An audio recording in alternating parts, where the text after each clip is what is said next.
Welcome back, everyone, to Sip and Talk. I was just wrestling with a pretty big decision this week. Oh, yeah. Yeah. And I was trying to figure out, not just how to make it work, but also, how to avoid screwing it up completely. Huh. Sounds familiar.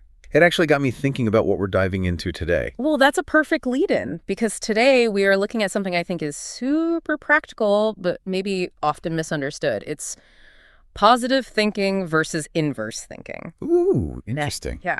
We're going to explore how these two ways of thinking, which seem like total opposites, actually work together, across life, business, everyday stuff. Exactly. And here at Sip and Talk, our mission really is to give you that shortcut, to being genuinely well-informed. We want to dig up those surprising facts, help you make sense of complicated ideas, but without the overwhelm. Right. It's all about pulling out the most important insights for you so you walk away feeling, smarter and more confident. Okay, so let's kick things off by getting clear on what these two concepts actually mean, because, like I said, they're more complex than just opposites. Right. So, first up, positive thinking. The core idea here is, it's about focusing on hope, right? Opportunities, achieving good results. Yeah, the sunny side. Exactly. It's asking, how can I make this succeed? You hear it linked with folks like Martin Seligman, positive psychology, and concepts like the law of attraction sometimes. Right. Positive thinking is basically your internal cheerleader. It's that voice that gets you motivated, helps you bounce back when things get tough.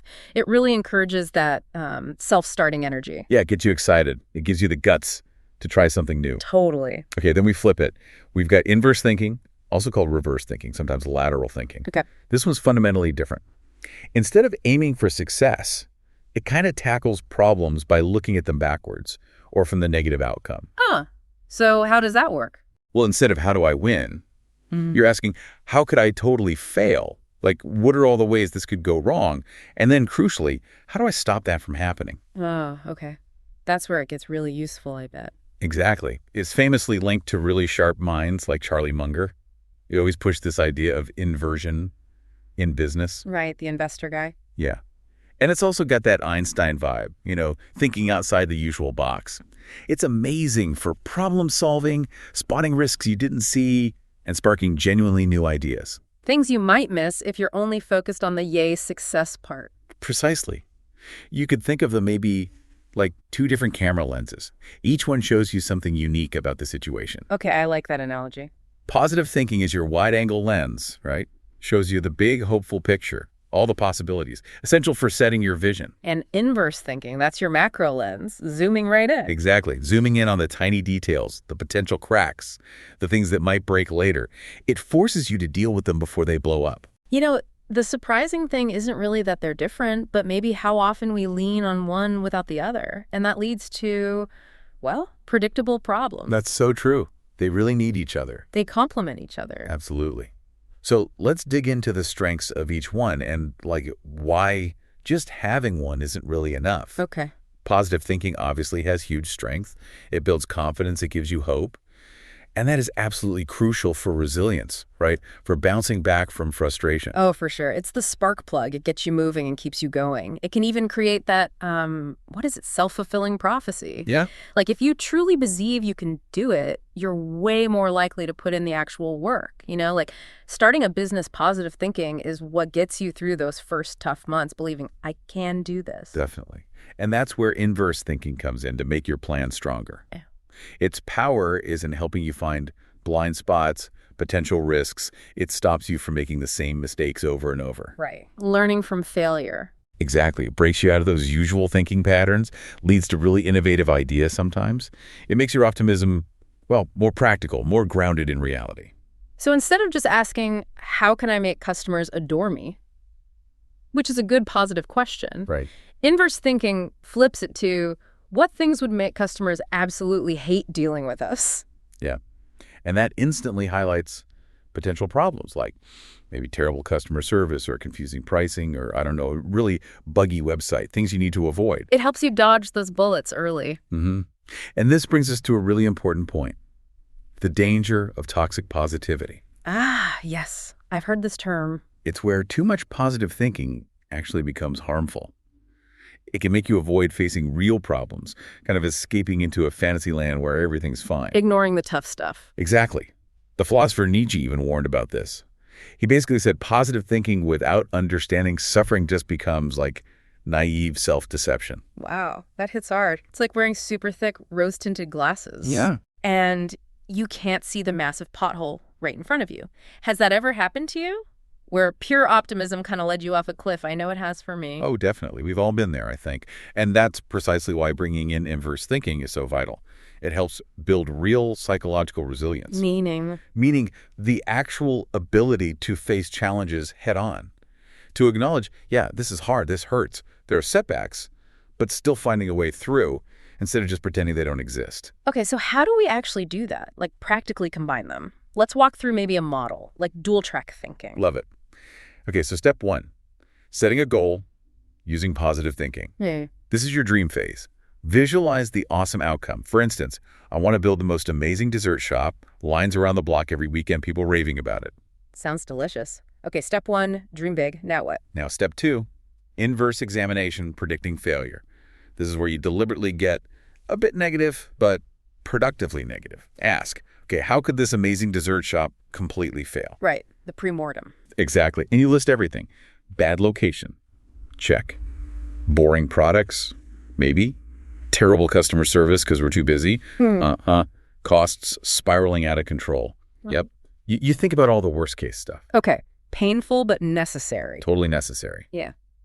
Then comes step 3. Strategy correction, combining both. You take that amazing positive vision and you merge it with all those warnings from step 2. Okay. You create a plan that's way more robust, more resilient. You've seen the potential landmines, so now you can figure out how to avoid them or diffuse them. You know, real innovation often isn't just dreaming up new stuff. It's fixing the old problems first. Clearing the path. I love that. It's like positive thinking is the rocket fuel, gets you launched. Yeah. And inverse thinking is the safety check, the guidance system, making sure you don't just explode on the launch pad. A perfect analogy. Yeah. Ambitious, but also super practical. So are there like specific techniques people can use every day? Absolutely. There are some really handy ones. One is the goal plus trap method. Using optimistic but cautious language instead of just blind faith, like, I'm going to crush this. Maybe frame it like, I really believe I can achieve this and I've got a solid plan B, just in case things go sideways. So confidence, but with realism. I like that. Yeah. And for ongoing learning, maybe try a 2-way reflection journal. How does that work? Each day, or maybe each week, you jot down your successes, the positive stuff, what went well. But you also note your errors or potential risks you spotted. That's your inverse thinking muscle flexing. Helps you constantly learn and adjust. Okay, continuous improvement loop. Got it. And one more, maybe my favorite for tricky problems, the if I were the enemy method. Ooh, sounds devious. It is. Ask yourself, if I wanted to defeat me, if I were my biggest competitor, how would I attack my plan? It instantly shows you where you're vulnerable. Business strategy, personal project, even planning a party. Then you can strengthen those weak spots. That is brilliant. Okay, so this isn't just theory. Let's talk real world. You mentioned applying an inverse lens to something current, like the AI bubble. Exactly. It's everywhere right now, right? The Yeah. hype is huge. Totally. AI is going to change everything. Or is it? Well, that's the inverse question, isn't it? Instead of just focusing on how AI will succeed, let's use inverse thinking to explore. Why might it not be the revolution everyone expects? What are the real risks here? Moving beyond just the optimistic headlines. Right. Look, historically, predictions about automation wiping out jobs, they've often been way too high. Remember those studies from like 2013 predicting massive job losses? Vaguely, yeah. Scare a lot of people. Well, later analyses significantly lowered those numbers. And interestingly, some sectors that were supposedly at risk, like food prep, actually saw job growth. It suggests the real impact might be more complex than just robots take all jobs. So past hype didn't always match reality. What are the tech itself now and the market? Good question. Because generative AI, while impressive, still has real limits. We hear about hallucinations, right, where it just makes stuff up confidently. Yeah, the glue on pizza thing. Exactly. Yeah. It still lacks true reasoning. And even top tech CEOs have admitted, hey, AI hasn't actually boosted productivity much yet. Economically, you see these sky-high stock valuations, especially for chip makers. NVIDIA. Right. Right. But they don't always line up with actual returns, which feels a bit like the dot-com bubble back in 2000. We've even seen some disappointing earnings recently from big tech names. Okay, so technical limits and maybe market frothiness. What about the impact on people's jobs and skills? That's a big one. There's concern about de-skilling AI simplifying tasks in fields like programming or design, so maybe less deep expertise is needed. Right. And it's pretty good at standardizing lower skill work, too. Think about students potentially using ChatGPT to cheat, avoiding learning basic writing skills. Yeah, that's a worry. And some reports suggest AI could lead to wages stagnating or even falling, especially in creative fields. You hear about illustrators worried about losing work to AI image generators. That's tough. And the unions. Well, look, the writers and actors strikes. They fought hard for protections, but some feel the gains were pretty minimal against such a powerful technology. Oh, okay. What else is in this inverse view? Well, the environmental cost is huge. Training these massive AI models takes incredible amounts of energy and water. I've read about that, the data centers. Exactly. Even tech giants are seeing their carbon emissions go up because of AI development, pushing back their own climate goals. So there's direct conflict there. Wow. Okay, so jobs, environment, legal issues too. Big time. AI companies are getting sued left and right over how they train their models, allegedly using copyrighted data without permission. Right, the data scraping lawsuits. Yeah. And regulators are making it clear AI doesn't get a free pass in the law. You've got antitrust concerns bubbling up around the major players, too. So, regulatory and legal headwinds. Definitely. And think about the information ecosystem. When AI starts confidently recommending, putting glue on pizza, Yeah. it seriously undermines trust in online information, which is already shaky. Good point. Is anyone else skeptical, like inside the industry? Oh, yeah. You hear some pretty stark predictions. One CEO predicted 99% of current AI companies will fail when the bubble bursts. Others are calling AI factually useless in its current state, predicting a fake success bubble. Wow. Strong words. But again, this isn't about being anti-AI or just negative. It's about applying inverse thinking. It's about rigorously asking what could go wrong. By understanding those potential failures, we can hopefully build better, safer, more useful AI, or at least be more realistic about its limitations. It's about getting the full picture. That makes so much sense. And this dual thinking, positive plus inverse, it really does pop up everywhere once you start looking, doesn't it? It really does. Think about philosophy. It's like the ancient Taoist idea of yin and yang, right? Opposing forces that are actually interconnected, part of a whole. Positive and inverse thinking are like that. Nice. And for entrepreneurship, it's basically weaponizing that if I were the enemy method to build an unbeatable strategy. Exactly. And in education, it makes you wonder, does our usual focus on just finding the one right answer maybe discourage kids from thinking inversely, from exploring what if it's wrong or what are other ways? Interesting point. Does it stifle that critical questioning? Maybe. And even in culture, you can see differences in how societies handle failure. Do they see it as a learning opportunity, embracing inverse thinking, or is it something to be hidden, which might slow down progress? Fascinating. You can use this in really simple, everyday ways, too, like relationships. Instead of only, how do I make them love me, maybe ask, what would make someone definitely want to leave me? And then don't do those things. Exactly. Or planning a trip. Ask, what would make this the absolute worst vacation ever? Then you know exactly what pitfalls to avoid: bad hotels, terrible connections, tourist traps. And you end up planning a much better trip because you anticipated the problems. It's about having a fuller toolkit. Okay, so let's wrap this up.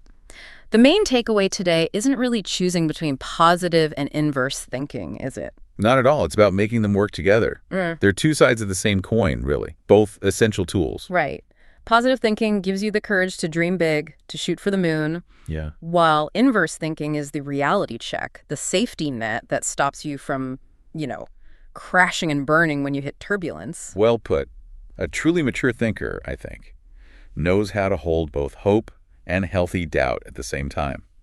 They can move forward with confidence, but also with that critical questioning edge, because that questioning actually makes their plans stronger. And as always, here at Sip&Talk, we're all about presenting different angles, objective facts, and encouraging you to think critically for yourself. This whole discussion is about exploring these powerful mental models. So maybe something to chew on as you go about your day. Think about one area in your life where you've been mostly leaning on positive thinking. How could adding a little inverse thinking, asking what could go wrong, make your approach even more robust and successful? Great final thought. And thank you so much for tuning in to Sip&Talk today. We really love having you join us for these explorations. Yeah, thanks everyone. And please do subscribe to Sip&Talk wherever you get your podcasts so you don't miss our next conversation. Oh, Oh. And before we sign off, a big shout out to our good friend Mickey, his YouTube channel, Mickytolife, M-I-C-K-Y to life. Great channel. He just dropped some amazing new Korean travel and food vlogs. Seriously, go check them out. They look incredible. Makes me want to book a flight right now. Me too. All right, till next time, everyone, stay curious. And keep sipping on knowledge.